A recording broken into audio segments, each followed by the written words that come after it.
Dawn had not yet broken over the remote prison camp when the first order echoed through the frozen air, sharp, final, and completely unexpected.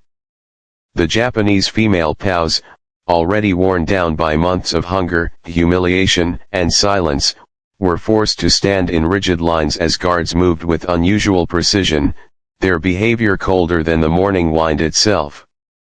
Something was different this time. It wasn't routine, it wasn't punishment, it felt like preparation for something none of them could name. And as the gate slowly creaked open in the distance, revealing a convoy no one had seen before, a quiet fear began to spread faster than any command could stop. The first light of dawn barely touched the barbed wire, but inside the camp, everything already felt exposed, like the night had been stripped away too soon. The women stood in rows that were not arranged for comfort or discipline anymore, but for observation. Their breath formed pale clouds in the cold air, drifting upward like fading signals no one would answer. Some of them had stopped asking questions long ago. Others still looked for meaning in every unusual movement of the guards, as if understanding intent could somehow change what was coming next. The camp itself was not large, but it had learned how to feel endless. Wooden barracks, damp with years of rain and neglect, leaned slightly as if even the structures were tired of standing. The fences around it were layered old wire reinforced with newer coils, a visible reminder that whatever had happened here before had not been enough to prevent what came after. And now, in this strange silence, even the familiar sounds were missing. No shouting over broken labor quotas. No counting rituals. No forced marching drills. Only waiting. The guards moved differently this morning. That was the first thing the prisoners noticed. Not hurried, not aggressive, not performing their usual routine of intimidation. Instead, they were deliberate. Controlled. Some carried papers clipped to boards. Others stood near the gate without speaking, scanning the horizon as though expecting arrival rather than controlling departure. That detail alone was enough to unsettle the women more than any shout or strike ever had. Among the prisoners, there was no unity of certainty, only fragments of interpretation whispered in broken tones. Some believed it was a transfer. Others thought it might be punishment for something that had already happened elsewhere in the war, something none of them had control over but would still be forced to pay for. A few simply stared forward, conserving energy, refusing to invest hope in explanations that had failed them too many times before. In the second row, a young woman tightened her grip on the edge of her worn uniform. The fabric had long lost its original color, reduced to a faded, uneven tone that carried the stains of labor and time.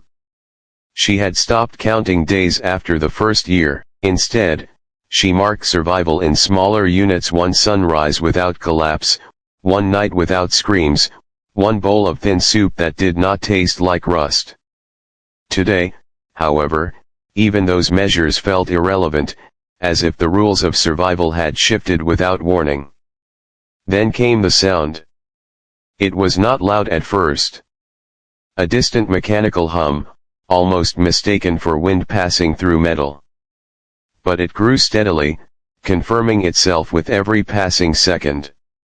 Engines. Multiple. Approaching. Heads turned almost simultaneously, though no command had been given. Even the guards reacted, stepping slightly forward, adjusting posture, gripping weapons not in aggression but in anticipation. The sound changed everything without announcing its purpose. It filled the space between fear and understanding, forcing both sides of the fence to acknowledge that something external was now entering their controlled world. The convoy appeared slowly at first, emerging from the thin line of trees beyond the camp road. Vehicles unlike those used within the camp perimeter. Cleaner, heavier, marked with insignia that did not belong to the guards stationed here. Their arrival disrupted the visual language of the camp. This was not routine supply transport, nor was it the usual rotation of personnel. This was something else entirely. The first truck rolled to a stop just beyond the gate. The engine idled, low and steady, as if refusing to fully commit to silence. Behind it, more vehicles followed, forming a line that stretched back into the mist. No one inside the camp spoke. Even the usual sounds of restraint chains, boots, commands seemed to hesitate. A man stepped out of the first vehicle. He wore a uniform that carried authority without needing explanation. His presence alone altered the atmosphere, as if the air had become thinner. He did not look immediately at the prisoners. Instead, he examined the camp itself, the fences, the barracks, the guards, like someone reviewing a condition rather than a group of people. In his hand was a folder, thick with documents that seemed heavier than their paper weight suggested. The camp commander approached him quickly. Their exchange was brief, conducted in low tones that never reached the prisoner's ears. But the tone of it mattered less than the posture. Something was being confirmed. Something final. When the folder opened, the sound of paper turning carried unnaturally far in the silence. The officer's finger moved across the page, stopping occasionally, as though marking not names but decisions. Then, without ceremony, he closed it and gave a single nod. That nod traveled faster than words ever could. The guards repositioned immediately. Not in chaos, but in coordination. Lines shifted. Gate locks were checked. A section of the fence was opened further than usual, creating a wider passage than any prisoner had ever been allowed to see. That alone was enough to send a ripple of confusion through the ranks. The women watched, trying to interpret meaning from movement. Transfer meant movement in chains. Execution meant fear, urgency, violence. But this preparation felt different. It felt almost procedural, as if they were part of something administrative rather than punitive. That thought, in itself, was deeply unsettling. A whistle finally broke the silence. Not harsh. Not violent. Controlled. The order followed. Prepare for movement. No explanation. No destination. The prisoners did not move at first.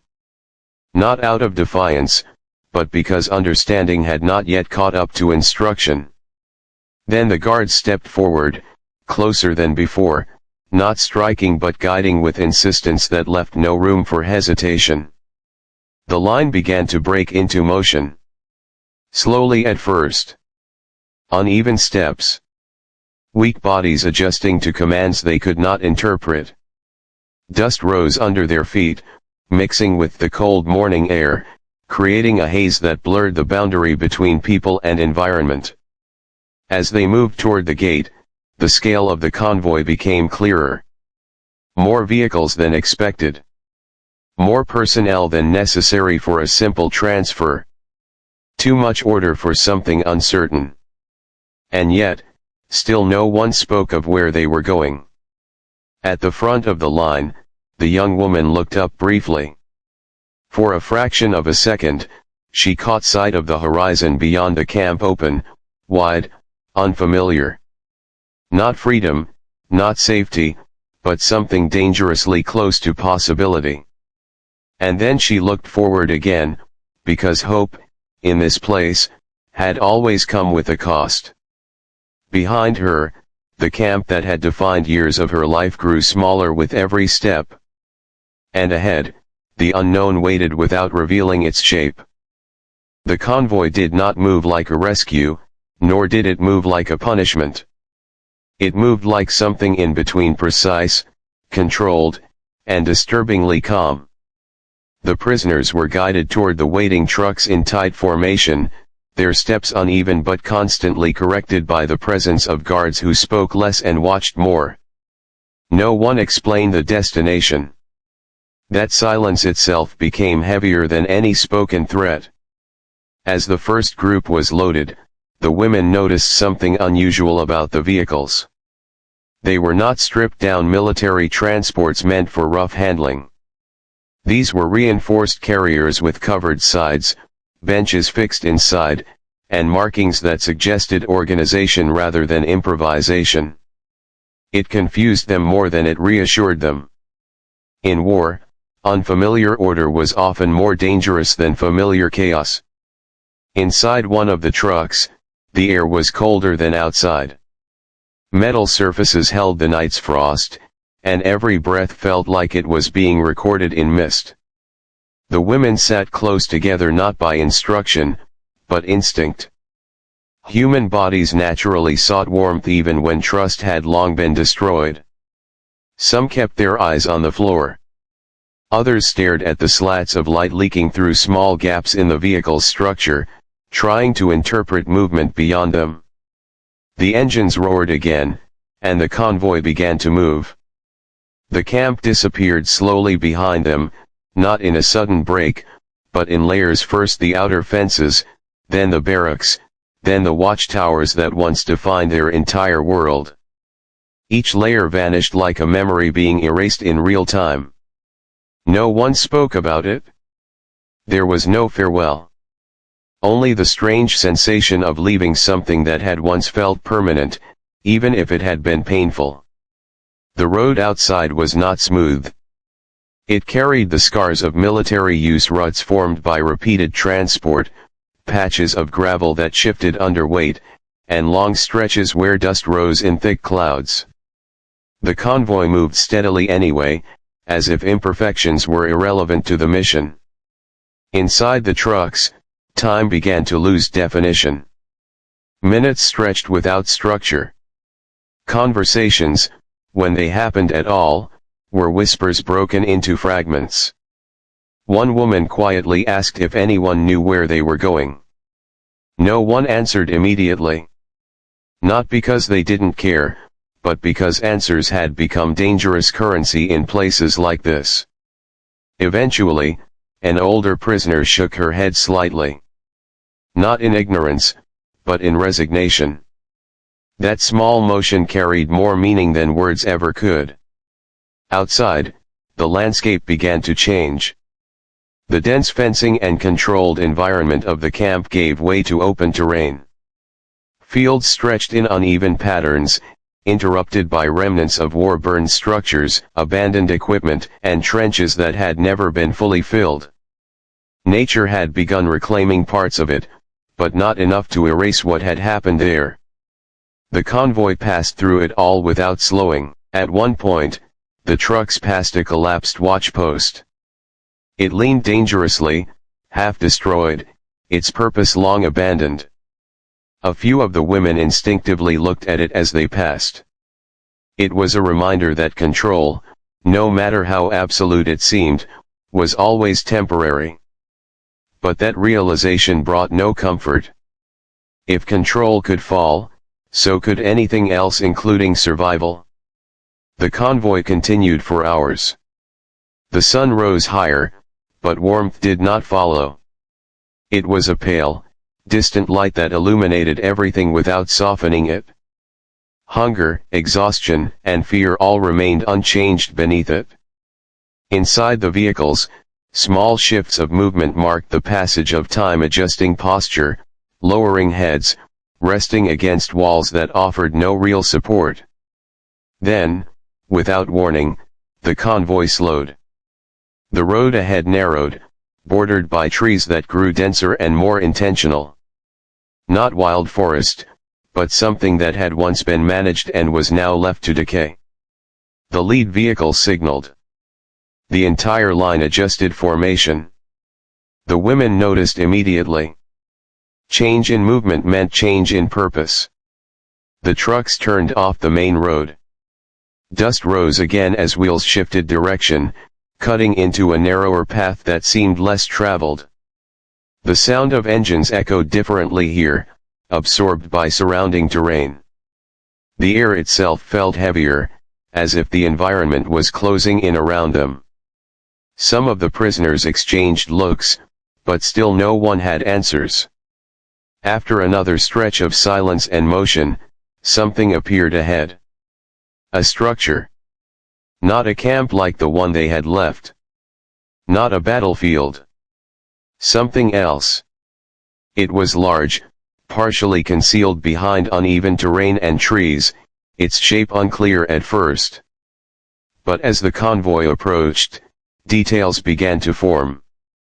Fences higher, newer, reinforced. Guard posts positioned with greater precision. Entry points designed for control rather than containment alone. This was not an improvised facility. It was built with intention. The truck stopped outside a reinforced gate. For the first time since departure, the engines fully cut off. The sudden silence was almost violent. Inside the vehicles, no one moved. Not because they were told not to, but because the shift in atmosphere demanded stillness. Even the guards outside seemed more deliberate now, coordinating through gestures rather than sound. The officer from earlier stepped forward again, this time closer to the gate structure, speaking briefly with personnel stationed there. A mechanism engaged. Metal slid against metal. The gate began to open. Slowly. Not wide at first, just enough to reveal darkness beyond. And in that darkness, movement. Not chaotic. Not random. Organized. Figures inside the compound were already positioned, waiting. Rows forming. Equipment arranged. A system already in motion before the convoy arrived. That realization sent a quiet ripple through those watching. This was not an arrival point. It was an integration point. The women were being moved into something that had already been prepared long before they ever knew it existed. The first truck door opened. Cold air rushed in, sharper than before. The order came again, simple and absolute. Disembark. One by one, they stepped down. Feet touching unfamiliar ground. Eyes adjusting to unfamiliar space. And with each step away from the truck, the weight of not knowing pressed harder than ever. They were no longer in the camp they understood. But they were not yet anywhere they could name. And that space between recognition and understanding was where fear became strongest. Ahead, the structure waited. Already open. Already ready. The first steps onto the new ground felt different in a way none of them could immediately explain. It was not softer, nor harsher, nor noticeably more forgiving than the soil they had left behind. Yet something about it carried weight, as if the place itself had been built on decisions rather than earth. The women moved forward in hesitant clusters, guided by guards who now spoke even less than before. The silence had changed its shape. It was no longer the silence of waiting, it was the silence of processing something already decided. The structure beyond the gate revealed itself more clearly as they advanced. It was not a single building but a network of enclosed zones, connected by narrow corridors of fencing and guarded passageways. Floodlights mounted high above cast pale illumination even in daylight, as if visibility alone was not enough to guarantee control. Watchpoints were positioned at overlapping angles, eliminating any sense of blind space. Everything suggested calculation. Nothing suggested uncertainty. As the prisoners were directed forward, the convoy vehicles remained behind, engines now fully off, like they had completed their part in a process that continued without them. The officers who had arrived earlier moved ahead of the group, coordinating with the personnel inside. Papers changed hands again. Doors were unlocked. New instructions were passed without raising voices. It was not chaos. It was administration at its most severe form. The women were split into smaller groups. No explanation was given for the division. One moment they were together, the next they were being separated based on markings on lists they could not see. The realization that decisions about them had been made long before this moment settled heavily in the group. Some resisted instinctively, stepping closer to familiar faces, only to be guided apart by firm but controlled hands. There was no brutality in the separation, only inevitability, which in many ways felt harder to resist. The young woman from earlier found herself moved with the group toward a narrower corridor lined with metal doors. The corridor smelled faintly of disinfectant, an unfamiliar scent in a world that had long forgotten cleanliness. The sound of their footsteps echoed differently here, sharper, contained, as if the walls themselves were absorbing and recording every movement. At the end of the corridor, a large door stood open. Beyond it was a hall, not a prison hall, not a barracks, but something closer to an intake center. Tables were arranged in orderly rows. Lamps hung above each station. Personnel stood ready with clipboards, medical kits, and identification tools. The atmosphere was clinical, detached from emotion. Each prisoner was directed to a station in turn. Names were called. Not shouted, but spoken clearly, without emphasis, as if identity itself had been reduced to a functional label. Each woman responded in turn, stepping forward under the weight of attention that felt more invasive than any physical restraint. Details were recorded. Conditions were assessed. Numbers replaced faces in real time. The young woman stepped forward when her name was called. Her voice, when she answered, felt distant even to herself. The man at the table did not look at her for long. He noted something on a sheet, checked a box, and gestured for her to move aside. That gesture carried no hostility. It carried finality. As the process continued, patterns began to emerge. Some women were marked for labor assignment. Others for relocation. A few were separated again without explanation, taken through doors that led deeper into the facility. Each movement was precise, each instruction executed without deviation. The entire process felt like a machine sorting components rather than a world sorting people. Time inside the hall lost meaning quickly. There was no window to measure daylight. No sound of wind or distance to orient the mind. Only repetition: step forward, respond, move aside, wait. For many, waiting had become a familiar state, but here it felt different. It was structured waiting, controlled waiting, waiting with direction. That distinction made it more unsettling, not less. Eventually, the young woman and several others were guided through another passage. This one led downward. The stairs were narrow, reinforced with metal edges worn smooth by use. Each step echoed faintly, absorbed by thick walls. The air grew cooler with descent, carrying a faint hum that suggested machinery deeper within the structure. They were no longer in an intake space. They were entering a system beneath it. At the bottom, the corridor opened into a larger underground chamber. This space was not empty. It was active. Rows of bunks lined the walls, arranged with strict precision. Storage units stood at measured intervals. Light sources were embedded into the ceiling, casting uniform brightness without shadow. It was not a place of chaos or neglect. It was a place designed for sustained presence. The women were assigned spaces without discussion. Each was given a section, a number, and basic instructions. Not spoken as orders, but delivered as facts that required no acknowledgement. The efficiency of it removed the need for emotional reaction from those administering it. For a moment, the young woman stood still, taking in the environment. This was not freedom. It was not punishment in the traditional sense either. It was something else entirely, a system designed to hold people in a state between both.